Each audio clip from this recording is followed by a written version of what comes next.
CM Chandrababu కొంతమంది మంత్రుల పనితీరుపై అసంతృప్తి వ్యక్తం చేశారు. పనితీరు సరిగ్గా లేకపోతే ఖచ్చితంగా మంత్రి పదవి పోతుందంటూ కూడా ఆ ప్లేస్లో కొత్త వారిని తీసుకువస్తామంటూ కూడా ఆయన కామెంట్ చేయడం జరిగింది. మరి ఆ కొత్త వారు ఎవరు? జనసేన నేత నాగబాబుతో అది భర్తీ చేస్తారా? నాగబాబు ఖచ్చితంగా మంత్రి పదవి వస్తుందా? ఇదే అంశానికి సంబంధించి మనతో మాట్లాడేందుకు జగడం సత్యనారాయణ గారు టీడీపీ రాష్ట్ర నాయకులు, అలాగే తిరుత్తని వేణుగోపాల్ గారు జనసేన రాష్ట్ర నాయకులు మనతో ఉన్నారు. అలాగే బోట్ల రామారావు గారు వైసీపీ రాష్ట్ర నాయకులు మనతో జాయిన్ అయ్యారు. అందరితో మాట్లాడదాం. ముందుగా సత్యనారాయణ గారు, నమస్తే అండి. సత్యనారాయణ గారు నమస్కారం సార్. సార్, ఏపీలో మంత్రుల పనితీరు బాగాలేదని సీఎం చంద్రబాబు నిన్న ఏపీ కేబినెట్ భేటీలోనే చెప్పడం జరిగింది. ముఖ్యంగా ఇంత అసంతృప్తి వ్యక్తం చేయడానికి కారణం ఏమై ఉంటుంది? సార్, చంద్రబాబు నాయుడు గారికి పరిపాలనలో కొత్తవి కాదు.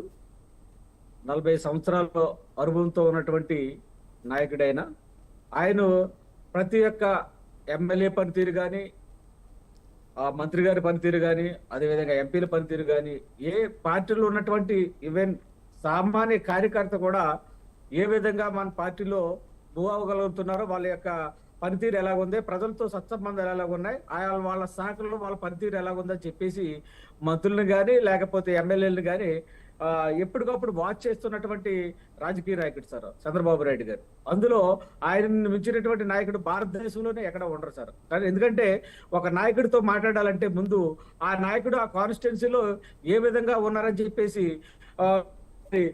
రిపోర్ట్ దగ్గర పెట్టుకుని, ఇదిగో మీరు ఇది సరిదిద్దుకోండి, రేపు మళ్ళీ మీరు ఎమ్మెల్యే ఒక 30 సంవత్సరాలు మీరు రాజకీయాల్లో పెరగలగాలి, మీ వయసంతా రాజకీయ సర్వీస్ ని మరి ఆర్పించుకోవాలని చెప్పేసి ప్రతి నాయకుడిని కూడా కొత్త వాళ్ళకైతే కొత్త సూచనలు, కొత్త వాళ్ళకైతే సెపరేట్ చేస్తున్నటువంటి భారతదేశం ఒకే ఒక్క నాయకుడు చంద్రబాబు నాయుడు గారు సార్. అంటే కానీ లేకపోతే 2 రాష్ట్రాలు కూడా తెలుగు పరిచయిస్తుగా మరి. సత్యనారాయణ గారు మీరు చెప్పినట్టు నిజంగా మంత్రుల గురించో లేకపోతే ఎమ్మెల్యేల లేకపోతే నాయకుల లేకపోతే కార్యకర్తల వీళ్ళ పనితీరు కోసం ఒక పార్టీ అధినేతగా సూచనలు సలహాలు ఇవ్వడం ఒక ఎత్తు, ఇలా చేయండి అలా చేయండి అని చెప్పడం ఒక ఎత్తు. కానీ వాళ్ళ పనిచేసే విధానమే బాగాలేదంటే ప్రభుత్వమే బాగాలేదని కదా? విధానం బాగాలేదంటే అక్కడ ఆయన హెచ్చరిస్తున్నారు సార్. చూడండి, మీకేమో ప్రజల్లో అక్కడ ఏమైనా అసంతృప్తి ఉంటుంది, నా నోటీస్కి వస్తుంది, మీరు జాగ్రత్తగా పనిచేయండి సార్. అంతేగాని ఎవరి మీద వ్యక్తిగత మాట్లాడే ఉద్దేశమే చంద్రబాబు నాయుడు సార్. అక్కడ ప్రతి ఒక్క విషయాన్ని కూడా మెరుగుపరుచుకుని పరిపాలించడం అంటే ఆయన దృష్టికి వచ్చినటువంటి విషయాలను ప్రతిదీ కూడా మీరు కూడా దృష్టిలో పెట్టుకుని మీ నియోజకవర్గాల్లో లేకపోతే మీ శాఖల్లో మీ డిపార్ట్మెంట్ వైజ్ గా మీరు ఎలర్ట్ గా ఉండి పనిచేసుకోండి, మెరుగైనటువంటి సర్వీస్ ను ప్రజలకు ఇవ్వండి, ప్రజలతో మమేకండి అని చెప్పి చూడండి. మాకు 1 year పూర్తి సందర్భంగా ముందుగానే కార్యక్రమాన్ని పెట్టారు. అదే సత్యనారాయణ గారు, మెరుగైన పనితీరు ఇవ్వండి అంటే ఇప్పుడు ఇవ్వట్లేదన్న అర్థం. అగాధం సృష్టించినప్పటికీ కూడా సార్ జగన్ రెడ్డి గారు అగాధం సృష్టించినప్పటికీ మనం ఎంత అడ్వాంటేజ్ ఇంప్లిమెంట్ చేసుకుంటూ 1 by 1 చేసుకుంటూ పలానా డేట్ చేస్తున్నాం పద్ధతి కూడా. ఇది ప్రజలకు చెప్పండి. ఇక్కడ గత పాలకులు చేసినటువంటి మోసం కానీ, గత పాలకులు చేసినటువంటి పరిపాలన తప్పుదలను కానీ ప్రజలకు మీరు వివరించండి అని చెప్పేసి ఈ రోజు ముందడుగానే కార్యక్రమాన్ని పెట్టుకుని మరి ముందుకెళ్తున్నటువంటి సందర్భంలో మరి చంద్రబాబు నాయుడు గారు ప్రతిదీ కూడా గమనిస్తూ ఉన్నారు, అర్థం చేసుకున్నారని చెప్పేసి కూడా భావిస్తూ ఉన్నాను.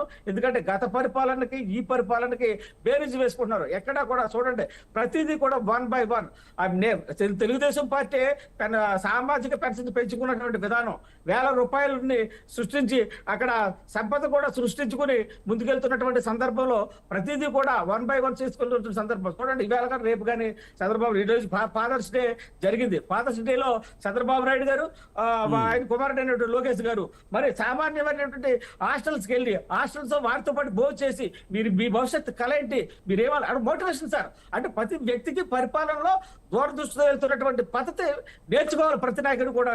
ప్రతిపక్షంలో ఉన్న వాళ్ళు కూడా చంద్రబాబు నాయుడు చూసి నేర్చుకోవాల్సింది చాలా ఉంటుంది సార్.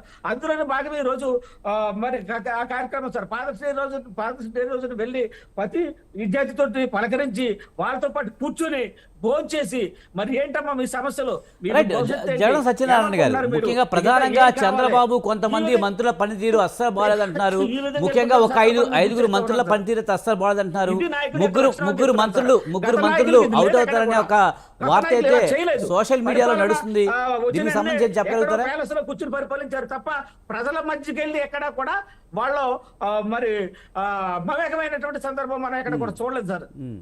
సత్యనారాయణ గారు దాన్ని మీరు దృష్టి తెస్తున్నారు సార్. సత్యనారాయణ గారు చెప్పండి సార్. ముఖ్యంగా మంత్రుల పనితీరు బాగాలేదనేది చంద్రబాబు నాయుడు గారే స్వయంగా కేబినెట్ భేటీలో ప్రస్తావించారు. ఒకటైతే ముఖ్యంగా బయట ప్రచారం ఏం జరుగుతుందంటే ఒక 5 మంత్రులు అయితే సరిగ్గా పనిచేయడం లేదు, అందులో 3 మంత్రుల్ని మంత్రివర్గం నుంచి తప్పిస్తారనే ప్రచారం జరుగుతుంది.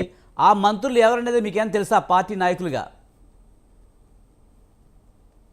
సార్ 5 మంత్రులా 3 మంత్రులా 1 మంత్రులా అనేది పక్కన పెడతాం సార్. అంటే చంద్రబాబు నాయుడు ఆ విధంగా పాయింట్ అవుట్ చేయడంలో ఎక్కడ తప్పు సార్. ఎందుకంటే అలర్ట్ చేస్తున్నారు, జాగ్రత్తగా పని చేయండి అని చెప్తున్నారు.